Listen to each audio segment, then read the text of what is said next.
Baik, bismillahirrahmanirrahim. Assalamualaikum warahmatullahi wabarakatuh. Perkenalkan, di sini kami dari kelompok 3, psikologi abnormal. Di sini kami akan membahas mengenai bentuk-bentuk abnormalitas gangguan kepribadian. Yang mana di sini dosen pengampu kami ada dua. Yang pertama ada Ibu Dr. Nina Permatasari, SPSI MPD, dan yang kedua ada Bapak Muhammad Arsyad, MPSI. Untuk anggota kelompok 3 itu terdiri dari yang pertama ada Halilur Rahman, yang kedua Sinta Nuriana, yang ketiga Rahmania, yang keempat saya sendiri Siti Aminah, yang kelima Asa Soroja, dan yang terakhir Ulfia Nurul Anissa. Baik, untuk mempersingkat waktu, untuk materi pertama yaitu mengenai pengertian gangguan kepribadian. Kepribadian atau personality adalah cara berpikir, merasa, dan berperilaku yang khas pada seseorang, yang membedakannya dengan orang lain. Karakter manusia yang khas ini biasanya tetap sama dari waktu ke waktu, yang umumnya dipengaruhi oleh pengalaman, lingkungan, serta karakteristik yang diwariskan. Nah, berdasarkan pengertian tersebut, personality disorder atau gangguan kepribadian adalah kepribadian yang menyimpang dari orang normal pada biasanya. Untuk materi selanjutnya akan dilanjutkan oleh teman saya.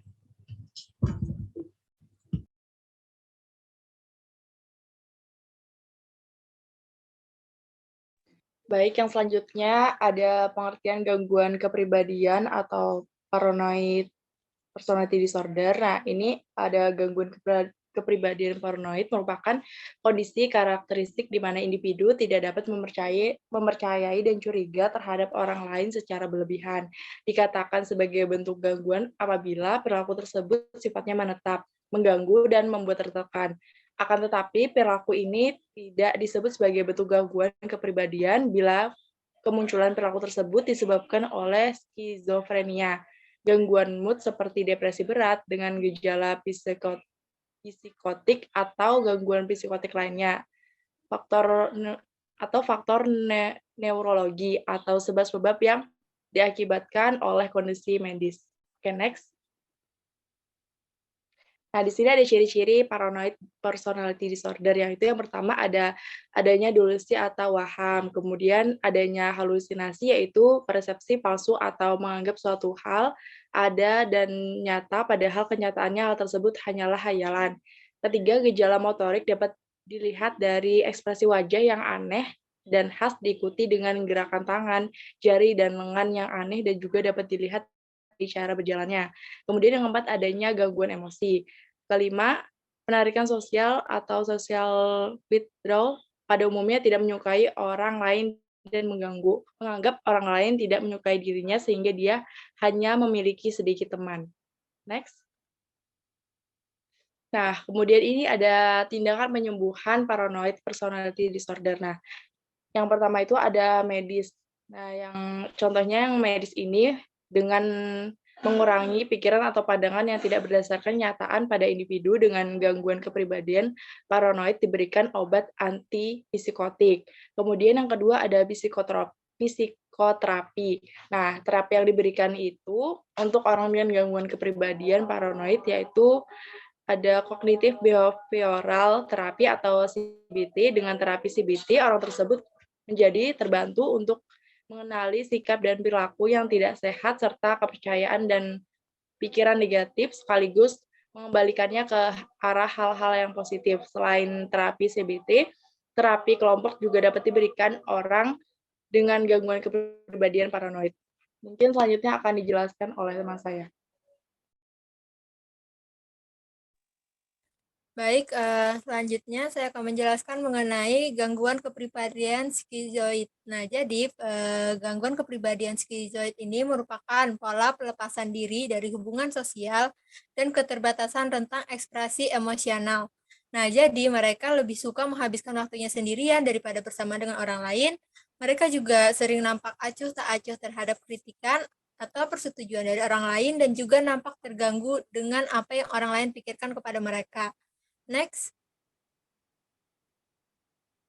Adapun ciri-ciri dari gangguan kepribadian skizoid itu yang pertama mereka suka menyendiri atau menjauh dari orang lain, terus memiliki emosi yang dangkal atau tumpul, serta kepribadian skizoid memiliki ciri khas yaitu tidak mampu dan menghindari menjalin hubungan sosial, terkesan dingin dan tidak akrab, serta tidak terampil dalam bergaul dan suka menyendiri.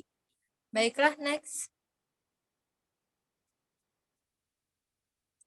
Nah, jika tadi membahas mengenai gangguan kepribadian skizoid, yang selanjutnya yaitu skizotipal. Nah, gangguan kepribadian ini adalah pola yang meliputi defisit pada sosial dan interpersonal yang ditandai dengan rasa ketidaknyamanan yang akut, berkurangnya kemampuan untuk menjalin hubungan yang dekat, dan juga adanya distori kognitif atau perseptual, dan perilaku atau penampilan yang eksentrik. Mungkin itu saja yang bisa saya jelaskan. Selanjutnya saya serahkan kepada teman saya.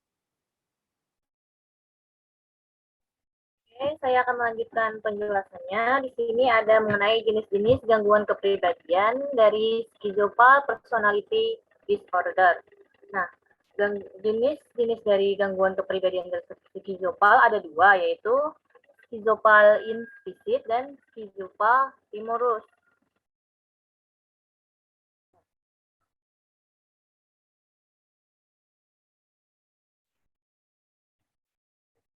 Schizopal implicit memiliki struktural yang berlebihan dan di pola pasif terpisah dan merupakan fitur kepribadian skizoid.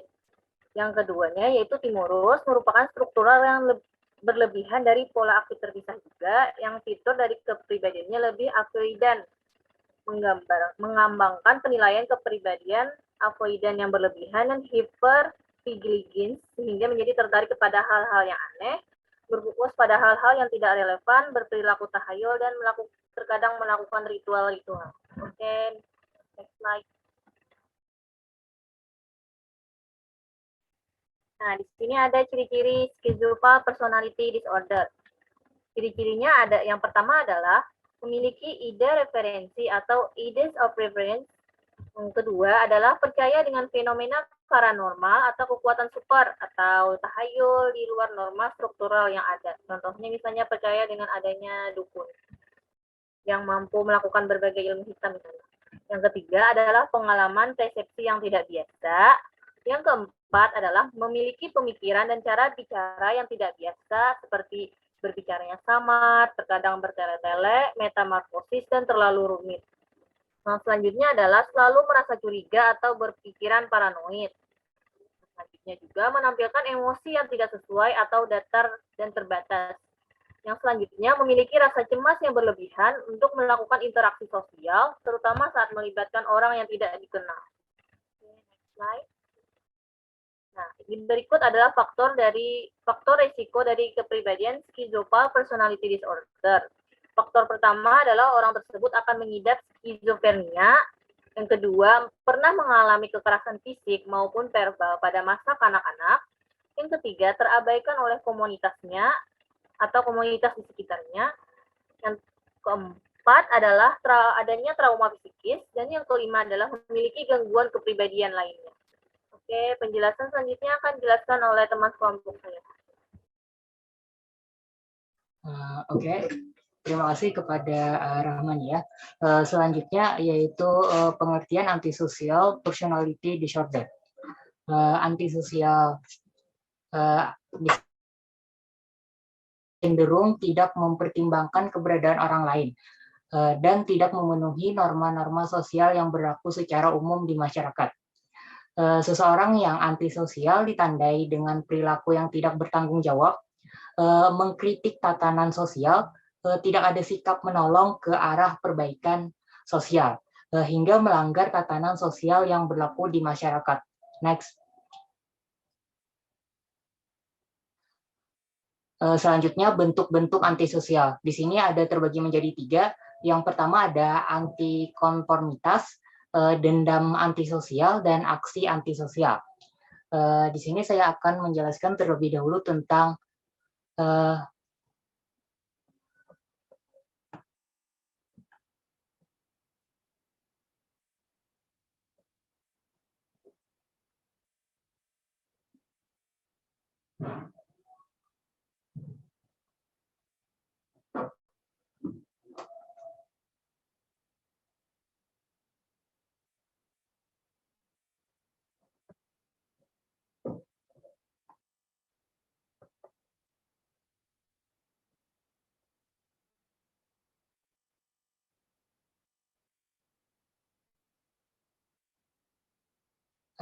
Maaf, di sini saya akan membahas tentang bentuk-bentuk antisosial tadi terbagi menjadi 3. Yang pertama di sini ada antikonformitas, yaitu suatu pelanggaran terhadap nilai norma sosial yang dilakukan dengan sengaja oleh individu ataupun kelompok individu.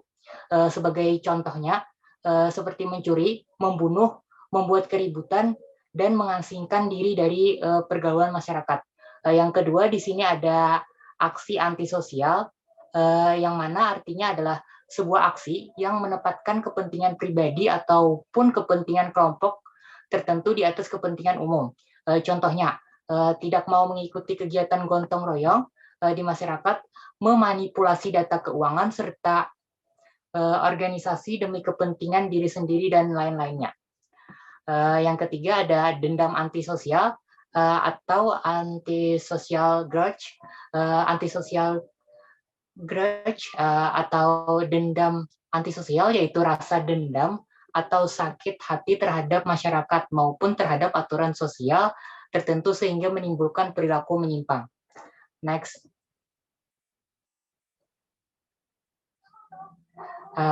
Di sini saya juga akan menjelaskan ciri-ciri diagnostik atau diagnosa dari gangguan kepribadian antisosial.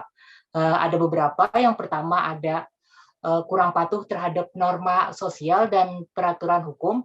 Yang kedua agresif dan sangat mudah tersinggung saat berhubungan dengan orang lain. Yang ketiga yaitu ada asosial, juga disebut individualis atau suka menyendiri. Dan yang terakhir yaitu yang keempat ada introvert atau ketertutupan. Seseorang yang introvert lebih suka kegiatan yang menyendiri seperti kegiatan membaca, kesenian, dan juga menulis. Selanjutnya akan dijelaskan oleh teman saya. Baik, jadi di sini ada juga faktor penyebab yang mempengaruhi antisosial. Yang pertama, adanya norma atau nilai sosial yang tidak sesuai atau sejalan dengan keinginan masyarakat. Yang kedua, kurang siapnya pola pemikiran masyarakat untuk menerima perubahan dalam tatanan masyarakat. Yang ketiga, ketidakmampuan seseorang untuk memahami atau menerima bentuk perbedaan sosial dalam masyarakat. Dan yang terakhir yaitu adanya ideologi yang dipaksa untuk masuk ke dalam lingkungan masyarakat. Hal ini akan menimbulkan keguncangan budaya bagi masyarakat yang belum siap untuk menerima ideologi baru tersebut. Next.